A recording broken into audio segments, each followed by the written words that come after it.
Hello and welcome to Wow Embossing's YouTube channel. My name is Aditi and I am back with another off the page project for you all today. I am using the new Wow Ultimate Embossing Ink Pad. Now this comes in an oval shape, complete new redesign with a great foam pad, juicy and amazing for all those embossing needs. Today in my video, I am going to be using the Buttercup Blossom Embossing Powder and I will pair it with Altnew's Lush African Daisy Emboss and Cut set. So this basically creates an embossed look on the petals that you can cut using the die. Now I am using my ink pad directly and rubbing the embossing ink in those ridges of my embossing folder. So basically the petals, but I would say inside, which give me that textured look, I am rubbing that surface with embossing ink and running this with regular cardstock through my machine and then sprinkling the embossing powder. Now I do go in with a paintbrush and dab off some excess powder here and there and then heat set this. Today I'm creating a tone on tone effect and I wanted to show you how you can create this marbled ceramic look on your die cut elements just with embossing.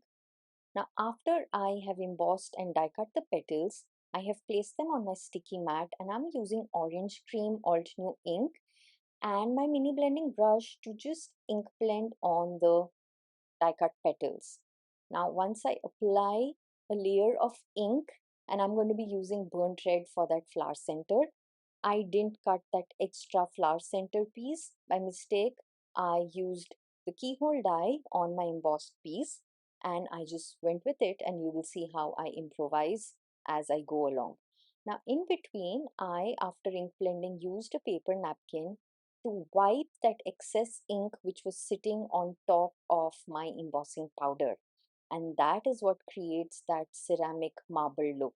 Look at that detail. It looks so textured and rich, and I think makes for a really great embellishment for cards, for tags. And today I am using it for my bookmark here. Continuing on with the tone on tone, I have pulled out the stencil from Alt News Craft Your Life project kit, the drawing room, and I have a piece of 2 3/4 inches by 7-inch cardstock that's in vanilla cream color. I'm ink blending with pumpkin pie and butternut for a tone on tone effect, going darker on the edges. Using the coordinated stamp, I am going to stamp some of that script just to create a nice vintage feel to this bookmark. I used a gem sparkle embellishment to hide that keyhole from the flower center and it automatically just further embellished my flower. Now here I have the Sizzix Thinlets from Seth Apter and I've die cut some words, embossed them with the same embossing powder and the same technique. I am going in with burnt red. I go over with pumpkin pie and I make sure to just wipe off any excess ink with my paper napkin. Now this way the ink just sets into the paper wherever there was no embossing powder and everything was looking good. I just needed a little more pop, so I went in with black pigment ink and just inked the edges of the letters so they would stand out more on my bookmark, still maintaining that tone on tone effect. Once I had all the embellishments ready, all I had to do is use liquid adhesive and glue it down.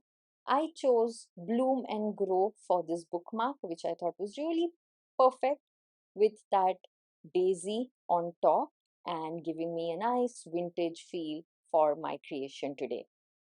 I hope this quick creation has inspired you and given you some ideas.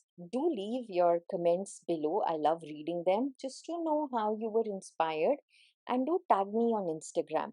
Also, use my code WowDTAditi when you shop at Wow Embossing's store, either US or UK, for a 10% discount.